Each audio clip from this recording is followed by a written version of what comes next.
Saudara-saudari, marilah kita mendengarkan renungan dengan judul Menjaga Keutuhan Hidup Perkawinan yang berdasarkan pada Injil Matius bab 19 ayat 8 dan 9. Karena ketegaran hatimu, Musa mengizinkan kamu menceraikan istrimu. Tetapi sejak semula tidaklah demikian. Tetapi aku berkata kepadamu, barang siapa menceraikan istrinya, kecuali karena zina, lalu kawin dengan perempuan lain, ia berbuat zina. Dalam nama Bapa dan Putra dan Roh Kudus. Amin. Saudara-saudari terkasih dalam nama Tuhan Yesus Kristus. Bacaan Injil pada hari ini menceritakan kisah orang-orang Farisi yang datang kepada Yesus. Tujuan mereka datang kepada Yesus tentu saja sudah bisa kita tebak. Orang-orang Farisi datang bukan untuk bertobat atau menambah pengetahuan imannya. Sebaliknya, orang-orang Farisi datang kepada Yesus hanya dengan satu tujuan utama, yakni mencobai Yesus. Jikalau Yesus salah menjawab satu pertanyaan saja, maka mereka mempunyai cara untuk menghukum atau setidak-tidaknya membuat Yesus malu, sehingga orang-orang tidak lagi mengidolakan Yesus. Mereka bertanya kepada Yesus, apakah diperbolehkan orang menceraikan istrinya dengan alasan apa saja? Yesus menjawab pertanyaan itu dengan berkata, tidakkah kamu baca bahwa Allah yang menciptakan manusia sejak semula menjadikan mereka laki-laki dan perempuan? Dan Allah berfirman, sebab itu laki-laki akan meninggalkan ayah dan ibunya dan bersatu dengan istrinya, sehingga keduanya itu menjadi satu daging. Demikianlah mereka bukan lagi dua, melainkan satu.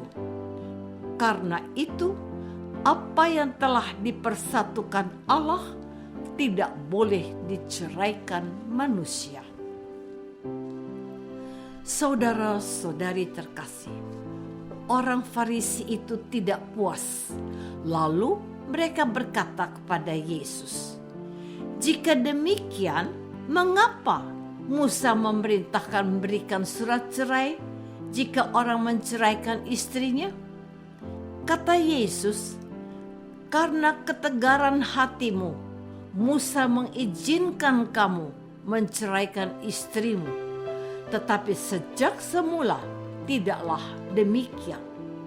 Tetapi aku berkata kepadamu, barang siapa menceraikan istrinya, kecuali karena zina, lalu kawin dengan perempuan lain, ia berbuat zina.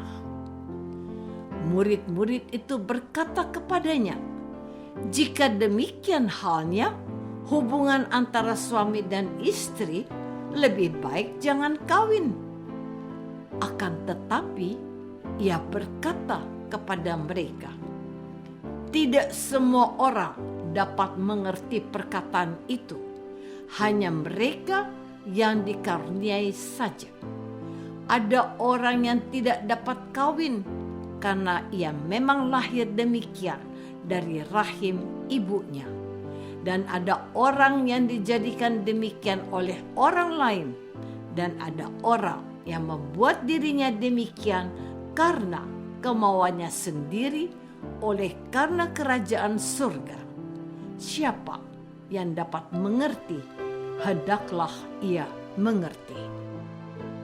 Saudara-saudari terkasih, dalam perayaan Ekaristi di Vatikan, di pertemuan keluarga sedunia yang ke-10 pada hari Sabtu tanggal 25 bulan Juni tahun 2022 atau sekitar 1 tahun yang lalu, Paus Fransiskus berkata, keluarga adalah tempat pertama kita untuk belajar mencintai. Paus Fransiskus kemudian merenungkan bacaan liturgi hari itu terkait berbagai aspek cinta perkawinan dan keluarga. Kepada pasangan yang sudah menikah, Paus Fransiskus memuji keputusan mereka untuk membangun sebuah keluarga dan menggunakan kebebasan bukan untuk diri sendiri, tetapi untuk mencintai orang-orang yang telah Tuhan berikan. Paus Fransiskus berkata kepada mereka, Anda menjadi pelayan untuk saling melayani satu sama lain. Tidak ada planet atau satelit yang bergerak masing-masing. Begitu juga dengan keluarga adalah tempat perjumpaan dan tempat untuk saling berbagi. Karena itu, Paus Fransiskus berharap agar jangan membiarkan keluarga diracuni oleh racun keegoisan, individualisme, acuh tak acuh, dan pemborosan. Karena akan berakibat kehilangan jati diri dalam semangat saling menerima dan melayani. Saudara-saudari terkasih, perjanjian yang dilakukan oleh Allah dengan bangsa Israel di Gunung Sinai seharusnya berjalan setia untuk menanti isi perjanjian itu. Namun, sebagaimana kita ketahui bahwa Israel tidak setia, maka pantaslah mereka mendapat hukuman. Hanya saja Allah mau mengampuni mereka karena Allah Maha Besar dan Maha Kasih. Kehidupan keluarga yang diikat dengan perjanjian nikah untuk saling setia merupakan cerminan kasih Allah yang istimewa dalam keluarga. Terikat tak terceraikan. Kasih setia itu dasar utama dalam relasi hidup bersama sebagai keluarga. Bayangkan saja, kalau kehidupan keluarga sudah kehilangan kasih, tragedi akan mengancam keutuhan keluarga, atau dapat dikatakan bahwa tidak ada keluarga bahagia tanpa kasih.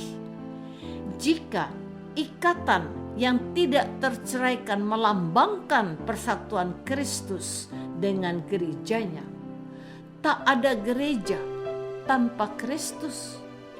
Maka setiap pasangan keluarga Kristiani hendaknya berusaha dan berjuang tetap setia satu sama lain, walaupun disadari dirinya lemah. Oleh karena kita lemah, kita perlu bersama-sama, gereja maupun suami dan istri, untuk bersama-sama menjaga keutuhan hidup perkawinan. Apakah selama ini kita semua sudah berusaha dengan berbagai cara untuk menjaga keutuhan perkawinan keluarga-keluarga Katolik? Marilah kita berdoa. Tuhan Yesus Kristus, Engkau menghendaki lembaga perkawinan menjadi tempat di mana setiap orang dapat mengalami kasih-Mu, belajar mengampuni seperti Engkau mengampuni kami, dan belajar untuk berbagi serta berkorban. Semoga keluarga Katolik selalu bersatu padu dalam kasih-Mu. Doa ini kami persembahkan dalam nama Yesus. Tuhan dan pengantara kami. Amin. Semoga kita semua selalu dinaungi dan dibimbing oleh berkat Allah yang Maha Kuasa, Bapa dan Putra dan Roh Kudus. Amin.